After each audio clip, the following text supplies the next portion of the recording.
Isang mapagpalang araw po sa ating lahat. Magandang araw at gabi po dyan sa mga silent viewers at solid supporters ng EDC.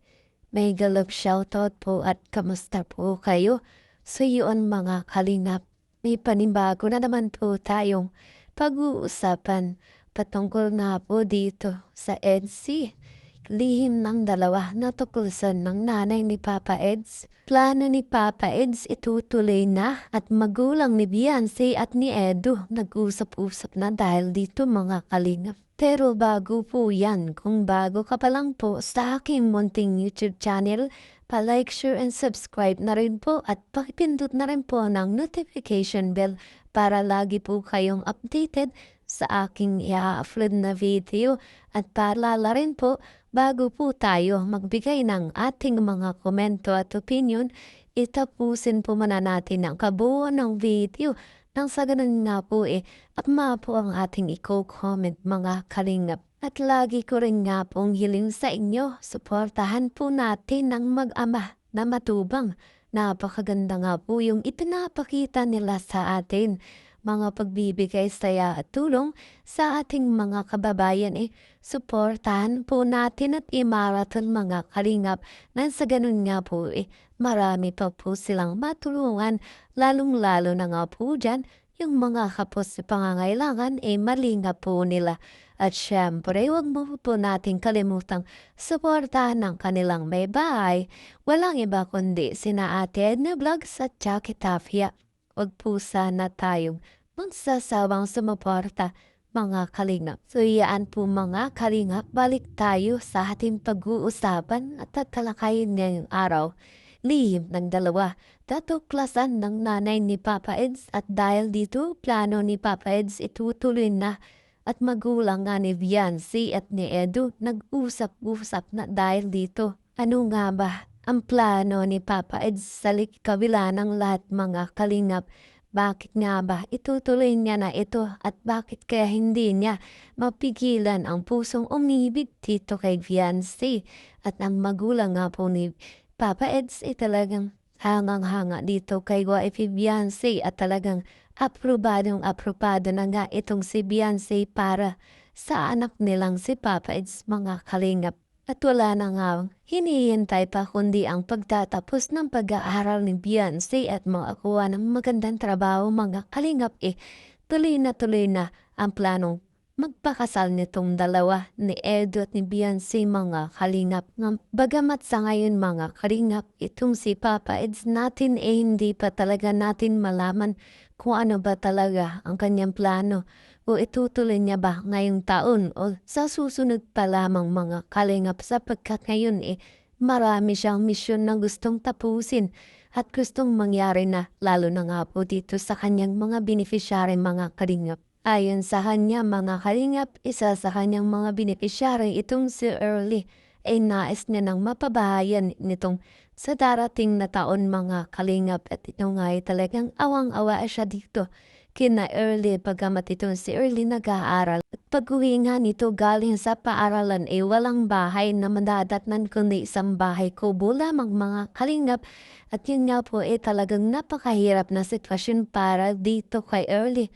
At syempre maging sa mga magulang ito at kapatid mga kalingap. Bagamat itong si Beyonce suportado nga dito sa plano ni Papa Eds mga kalingap.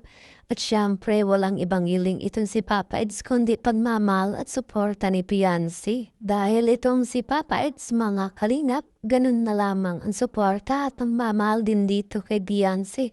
Kung kaya ang itong dalawang magkalabtin na ito, o masasabi na nating magjowa ay talagang nagtutulungan sa isa't isa mga kalingap. Bagamat sa ngayon mga kalingap, itong si Papa Eds at si Beyonce may pare-pareho o kanya-kanyang pangarap sa buhay na gustong ipakita sa lahat at mas nangangarap pa na makaahon pa dito sa kahirapan mga kalingap at naibalik nga yung mga tulong na binibigay sa kanila mga kalingap. Pero sa ngayon ito si Beyonce natin nag-aaral at focus nga po ito sa kanyang pag-aaral. Ngunit ganon din si Papa Eds, patuloy ang pagtulong at bigay ng suporta lalong-lalo na nga po sa kanyang beneficiary. Ngunit itong si Papa Eds, sa kabila ng lahat ng pagod at hirap mga kalingap, hindi niya pa rin nakakalimutang bigyan ng oras at panahon itong si Beyonce. Sapagkat nangako itong si Papa Eds natin na sa kabila ng lahat at mga paghihirap niya, hindi niya makakalimutang alalayan itong si Beyonce sa lahat ng hamon sa buhay mga kalingap. At lalo na nga po ngayon mga kalingap, itong si Beyonce ay may pinaplanong ipapatayong negosyo at yun nga po ay inaapangan din ng lahat mga kalingap.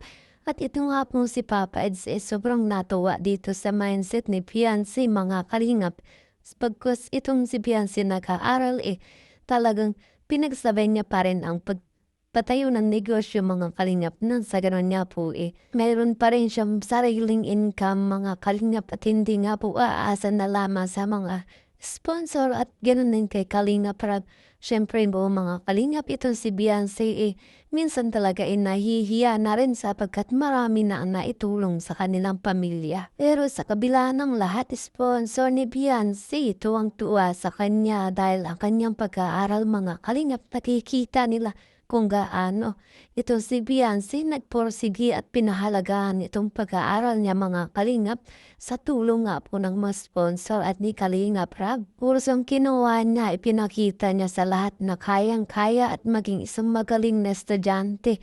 Kahit makikita natin mga kalingap, si Beyonce tahimik at nahiyaing bata, ngunit sa kabila ng lahat, isang batalino na di inaasahan ng lahat mga kalingap dahil nga po sa dating paghihirap at pamumuhay ni Beyonce noon talagang ipinakita niya ito sa mga manunood sa kanyang mga supporters mga kalingap na kayang-kaya niyang tuparin o ang kanyang mga pangarap mga kalingap dahil ito nga po yung gustong-gusto niya mga kalingap. Itong si Kalingap Rab ay labis din ang tuwa dito kay Beyonce sapagkat nung nakaraan nakita natin sa vlog ni Kalingap Rab na itong si Beyonce sumasama nga po dito sa family vlog ni Kalingap Rab at nakikita natin na talagang itong si Beyonce porsigidong magbigay ng tulong sa iba sapagkat yun nga po rin ang kanyang hiling ang makatulong sa iba. Na siyang inaasahan ng ibang mga supporters na itong si Beyonce maging isang charity vlogger at tutulong na rin sa ating mga kababayan. Ngunit sa kabila ng lahat, mas inuna muna po ni Beyonce ang pag-aaral at para maging maayos nga po ang kanyang pamilya, ang kanyang sarili at maging sa kanyang future mga kalingap. At sapagkat itong si Beyonce makakatulong din naman sa ibang paraan, hindi lamang nga po bilang isang charity vlogger makapagpaabot siya ng tulong, bagkus sa ibang paraan makapagbigay din siya mga kalingap. Kaya mga kalingap, patuloy po nating suportahan ang love team ng SC, wag po tayo mawalan ng pag-asa.